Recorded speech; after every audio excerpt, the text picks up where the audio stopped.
तो आदाब, नमस्कार, गुड इवनिंग, सत श्री अकाल। एक बार फिर आप तमाम लोगों का स्वागत है क्राइम तक की कहानी के इस एपिसोड में। उम्मीद है पूरी फैमिली अच्छी होगी, अपना और अपनों का ख्याल रख रही होगी।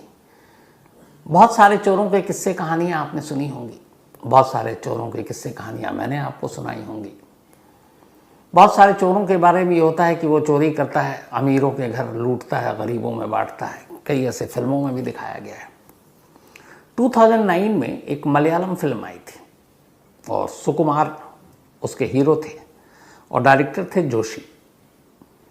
डायरेक्टर जोशी की फिल्म बॉक्स ऑफिस पर काफ़ी सुपरहिट हुई थी 2009 में। फिल्म का नाम था रॉबिन हुड। फिल्म एक ऐसे चोर, एक ऐसे क्रिमिनल के इर्द गिर्द कहानी उसकी घूमती है जो अमीरों को निशाना बनाता है और गरीबों को बांटता है, और इस तरीके से उसके इलाके के लोग उसकी तारीफ करते रहते हैं। इत्तेफाक से अभी पिछले हफ्ते उन्हीं डायरेक्टर साहब जोशी जी के घर पर कोच्चि में, केरल के, एक चोर दाखिल होता है। वो ग्राउंड फ्लोर पे अपनी फैमिली के साथ सो रहे हैं और फर्स्ट फ्लोर पे चोर जाता है। वहाँ जाने के बाद कैश और ज्वेलरी, जिसकी कीमत कुल मिलाकर लगभग 1 करोड़ रुपए है, वो उस पर हाथ साफ करता है, वहाँ से निकलता है और चला जाता है। जिन शख्स ने ये फिल्म बनाई थी 2009 में, रॉबिन हुड, उनके घर में चोरी करने वाला असल में खुद एक रॉबिन हुड था। कम से कम पूरे उसके इलाके में जो कहा जाता है, जो पुलिस की स्टेटमेंट है, खैर वो आगे। तो अब रॉबिन हुड फिल्म बनाने वाले के जो डायरेक्टर हैं, उनके घर में ही चोरी हो गई, करीब 1 करोड़ रुपए। सुबह आँख खुली तो देखा कि सब गायब। फौरन पुलिस को खबर दी गई, पुलिस आई। चूँकि एक डायरेक्टर के घर में इस तरीके से चोरी का मामला था, और वो भी पॉश एरिया, डायरेक्टर साहब ठीक ठाक, अच्छी खासी मलयालम फिल्म में उनकी पहचान है। अब केरल पुलिस जुट गई। केरल पुलिस ने तमाम CCTV फुटेज ये सब देखना शुरू किया। जब देखना शुरू किया तो उन्हें एक गाड़ी नज़र आई, होंडा एकॉर्ड, और उससे गाड़ी की धुंधली सी तस्वीर मिली एक जगह। अब उस गाड़ी के ज़रिए पुलिस ने फिर बाकी उस इलाके में उस वक्त रात को कौन कौन से फ़ोन एक्टिव थे उस पर ध्यान दिया, लेकिन कोई सस्पिशियस फ़ोन नंबर मिला नहीं। तो अब ले देकर एक गाड़ी थी। अब उस गाड़ी को आसपास के जितने भी टोल थे या बाकी CCTV कैमरे लगे थे, उसके ज़रिए पकड़ने की कोशिश की गई कि ये गाड़ी कहाँ से आई, किस तरफ गई। इत्तेफाक से एक जगह पर एक ANPR कैमरा लगा हुआ था।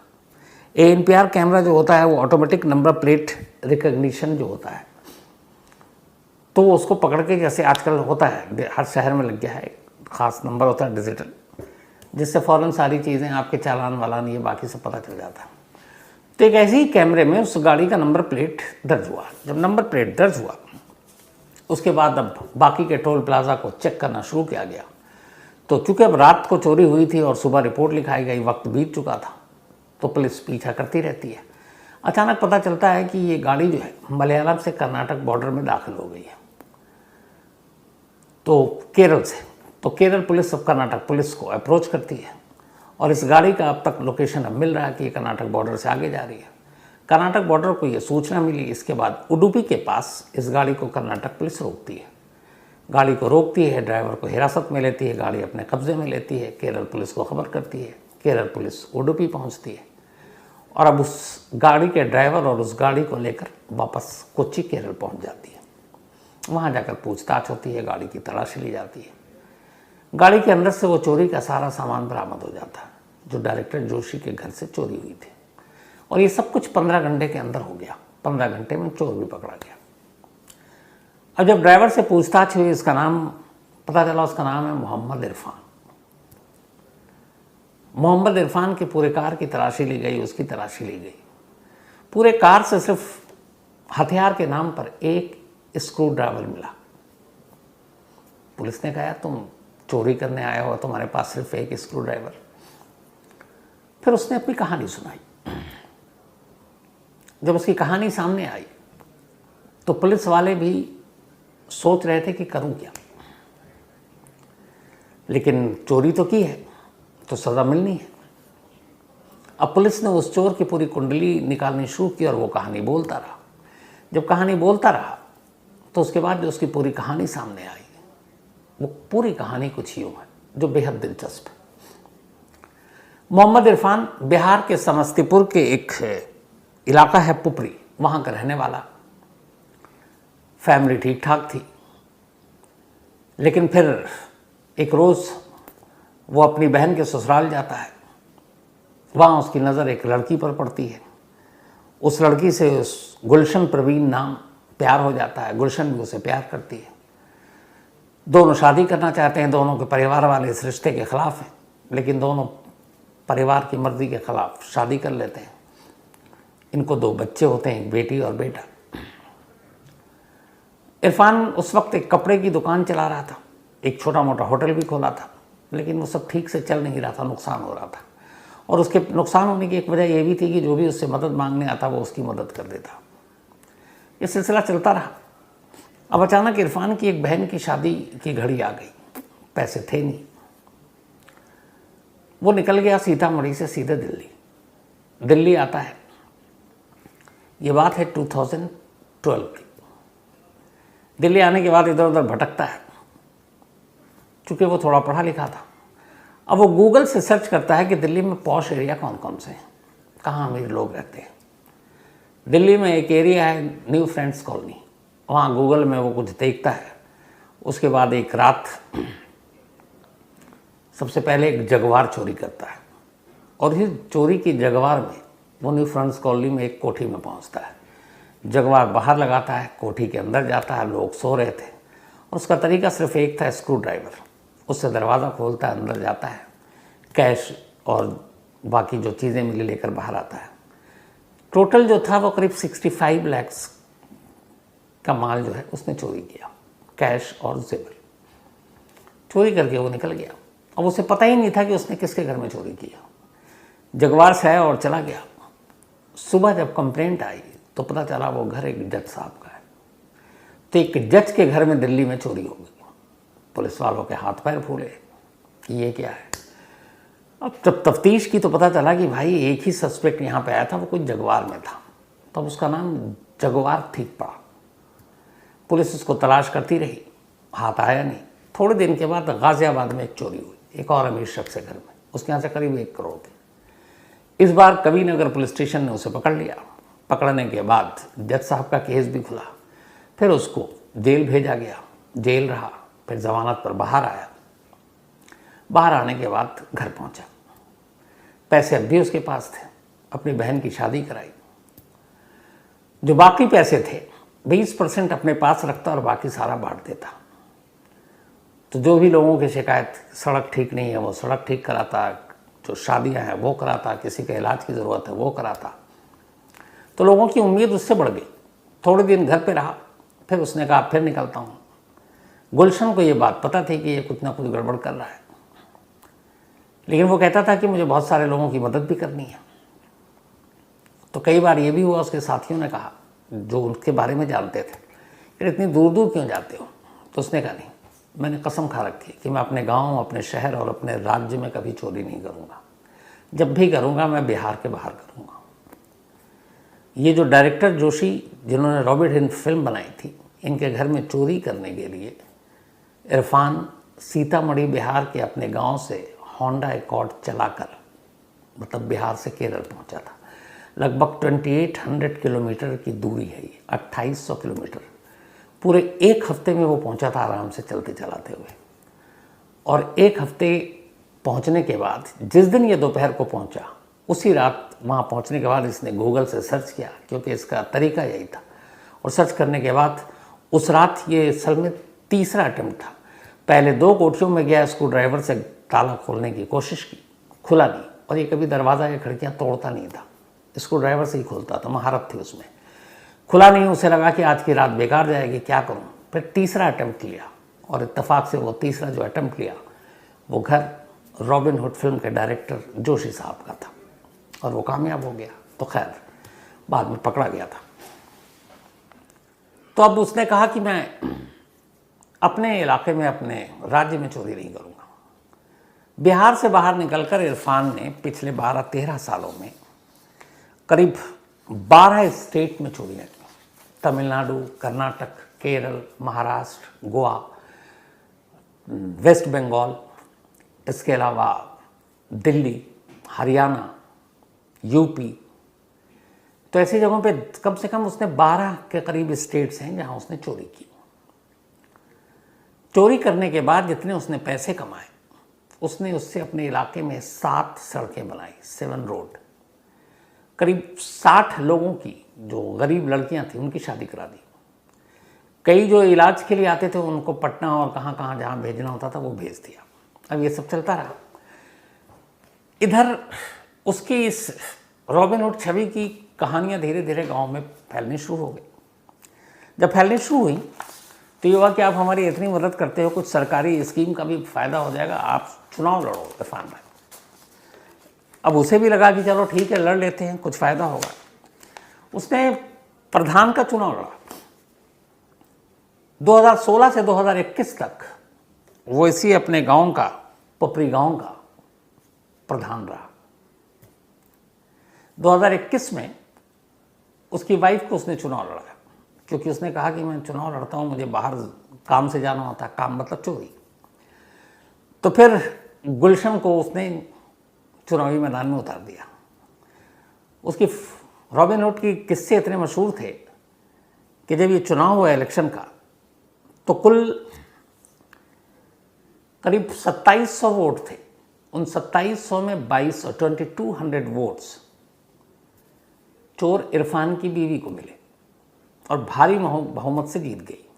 बाकायदा जो पोस्टर निकाले गए उसमें यही था कि आप की जो भी समस्या है, चुनाव लड़ा बीवी ने, लेकिन नाम पे अपने पति के और पति के काम के। तो ये एक तरफा चुनाव जीती। अब जिस गाड़ी में होंडा अकॉर्ड में ये चोरी करने के लिए केरल पहुंचा था, उस पर भी बाकायदा लिखा हुआ था वो अध्यक्ष ग्राम पंचायत, और उसी बोर्ड के साथ वो पहुंच गया था वहां पे। तो ये सारी चीज़ें चलती रही, सड़कें वड़कें बनाता रहा। अब जब 21 में हो गया, तो अभी लेटेस्ट इस केरल में पकड़ने से पहले उसकी बीवी और गांव के लोग अब ये फोर्स कर रहे थे कि जब इतने ही लोगों के बीच में इमेज अच्छी है तो एक काम करो, इस बार तुम विधानसभा का चुनाव लड़ो बिहार में और पक्का जीत जाओगे। तो अब ये था कि बीवी पंचायत या सरपंच रहेगी, पति विधायक बन जाएगा, दोनों पॉलिटिक्स में होंगे। लेकिन साथ में ये जो चीज़ें चल रही थी उसका क्या होगा। तो उसने केरल पुलिस को जब पूरी अपनी कहानी सुना रहा था, तो उसने बताया कि असल में चोरी करना को मैं जस्टिफाई भी नहीं कर रहा हूँ, लेकिन ज़रूरत थी मुझे। और ज़रूरत इसलिए थी कि लोगों की डिमांड बढ़ रही थी, और लोगों की डिमांड बढ़ रही थी, मेरे पास आमदनी का कोई ज़रिया नहीं था। मैंने कुछ बिज़नेस करने की कोशिश की, वो चला नहीं। फिर कुछ दोबारा शुरुआत की तो कोरोना आ गया, कोरोना में भी मैं नाकाम रहा। फिर मैं मुंबई गया कि कुछ वहाँ पे बेहतर कर सकूँ, वहाँ से भी नाकाम लौटा। तो बीच में मैंने जब पंचायत और फिर बीवी को चुनाव लड़ाया तो मैंने तय कर रखा था कि नहीं, अब ये चोरी नहीं करूँगा, और 2 बच्चे हो गए थे।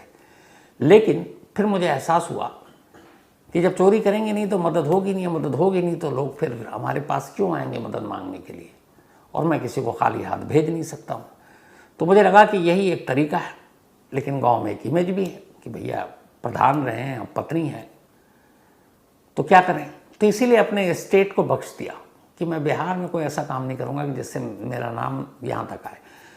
दूर दराज के हिंदुस्तान के कोने के स्टेट में जाऊँगा, और इसीलिए उसका जो मेन था वो साउथ इंडिया था, चाहे वो केरल हो, कर्नाटक हो या फिर आंध्रा हो, इन इलाकों में चोरी करता था। इसी केरल में 1 साल पहले भी इसने एक बिजनेसमैन, बल्कि ज्वेलरी का ओनर था, उसके घर से चोरी की थी, और उस मामले में कभी पकड़ा नहीं गया था। अब ये केस उसके साथ खुल गया है।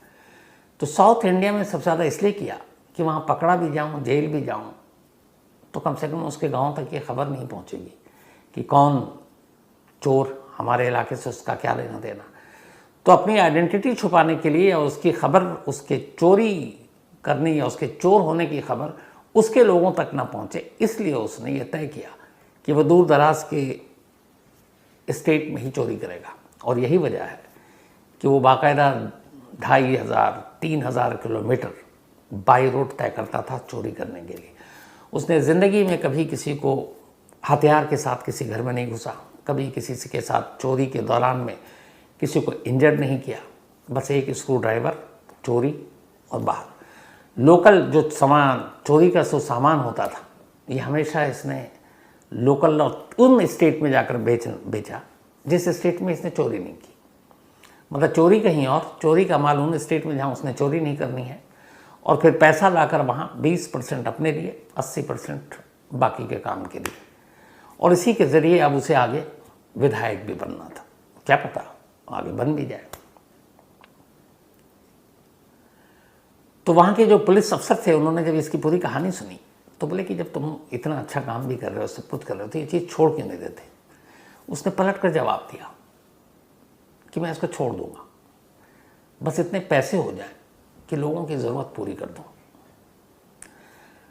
उसने कहा कि मेरी बीवी भी अब ये कह रही है कि तुम्हारे 2 बच्चे, एक बेटी और एक बेटा, वो बड़े हो रहे हैं। अभी तक यहाँ पे है कि गांव में इज्जत है, लोग आते हैं कि प्रधान या सब पंचायत मेंबर उसके बच्चे हैं, लेकिन अगर पता चलेगा कि पापा चोर हैं, जेल जाते हैं, पकड़े जाते हैं, तो फिर उनका क्या होगा। तो इसीलिए उसने कहा था कि नहीं, अब मैं इसको छोड़ना चाहता हूँ, और अगर मैं विधानसभा का चुनाव लड़ूंगा तो उससे पहले छोड़ूंगा, लेकिन उस छोड़ने से पहले इतना दौलत रख लेना चाहता हूँ ताकि गांव की सारी बाकी की सड़कें और बाकी चीज़ें वो सब पूरा कर लूँ, और उसके बाद फिर शराफत के रास्ते से जो काम होगा वो करूँगा। और इसी सब सोच के साथ इस बार वो साउथ इंडिया के ट्रिप पे निकला था। साउथ इंडिया के ट्रिप पे जाने के बाद उसे लगा था कि कुछ बेहतर होगा, 2-3 राउंड में काम हो जाएगा और वापस आ जाऊंगा, लेकिन पकड़ा गया, खुलासा हुआ। और सबसे बड़ी बात यह है कि इस बार उसके इस खुलासे की खबर पहली बार सारी मीडिया में आ गई, और इस मीडिया में खबर आने की वजह से ये खबर फर्स्ट टाइम उसके इन 12-14 सालों की चोरी के इतिहास में उसके अपने सीतामढ़ी के उस पुपरी गांव तक पहुंच गई। वहाँ के लोकल अखबारों ने जब ये नेशनल न्यूज़पेपर और मीडिया में खबरें आई तो वहाँ तस्वीरों के साथ उसकी खबर छाप दी, और अब उस पूरे इलाके में उसकी इस चोरी वाली बात लीक हो गई है। ये पहली बार हुआ है, और ये सब कुछ इसलिए हुआ क्योंकि एक वो जो गाड़ी के साथ उसने अध्यक्ष, प्रधान, और दूसरा जो उसकी कहानी और रॉबिन हुड की एक उसका नाम और छवि। तो साउथ के न्यूज़पेपर ने पहले ये खबर छापी कि एक रॉबिन हुड चोर ने एक रॉबिन हुड फिल्म के डायरेक्टर के घर में चोरी की। टैगलाइन और हेडलाइन अच्छी लगती है सुनकर। तो यहीं से फिर उसकी कहानियाँ में लोगों की दिलचस्पी शुरू हुई, तो फिर उन्होंने उसका पता करना शुरू किया। तो पता चला यार ये तो ये बंदा है, ये इधर सड़कें बनाता है, इधर शादी कराता है, इधर इलाज कराता है, और कमाल ये है कि बाउंड्री खींच रखी है इसने लकीर की, चोरी यहाँ नहीं करनी, चोरी वहाँ करनी है, वहाँ की खबर यहाँ तक नहीं आ पाएगी। तो दूर दराज भी जाता है, चोरी भी करता है, मदद भी करता है, अब चुनाव भी लड़ने की तैयारी कर चुका है। लेकिन इस बार भांडा फूट गया और खबर पहुँच गई गाँव तक। अब देखना ये है कि अगली बार जब ये ज़मानत पे बाहर आएगा और गाँव जाएगा तो उन गाँव के लोगों का रिएक्शन क्या होगा, जो अब तक इसको एक रॉबिन हुड मानकर चल रहे थे, जिन्हें ये सच्चाई मालूम ही नहीं थी कि जो भी इसने मदद की, जो काम किया, जो 1 करोड़ रुपए, 7 रोड बनाए थे इसने, 1 करोड़ रुपए उस पर खर्च हुए थे। तो वो पैसे और बाकी चीज़ें कहाँ से आईं, अब उन लोगों को जब असलियत पता चली है तो उसके बारे में उनका नज़रिया क्या होगा, ये आने वाले वक्त में पता चलेगा जब वो ज़मानत पर निकल कर आएगा। और ज़मानत पर आएगा ही आएगा, क्योंकि चोरी का मामले में कई बार वो गया है, ज़मानत पर बाहर आया है, तो इस बार भी बाहर आएगा। लेकिन बाहर आने के बाद उसके अपने घर में लोग उसके साथ किस तरीके से पेश आएंगे, ये उस वक्त देखने वाली बात होगी। तो ये थी आज की कहानी उस रॉबिन हुड चोर की, जिसकी चोरी के बारे में उसके इलाके में किसी को पता ही नहीं, अब पहली बार पता चला। तो कहानी में आज इतना ही। अब आपसे मुलाकात होगी कल रात 9 बजे किसी नई कहानी के साथ। तब तक अपना और अपनों का ख्याल रखिएगा। Thank you very much.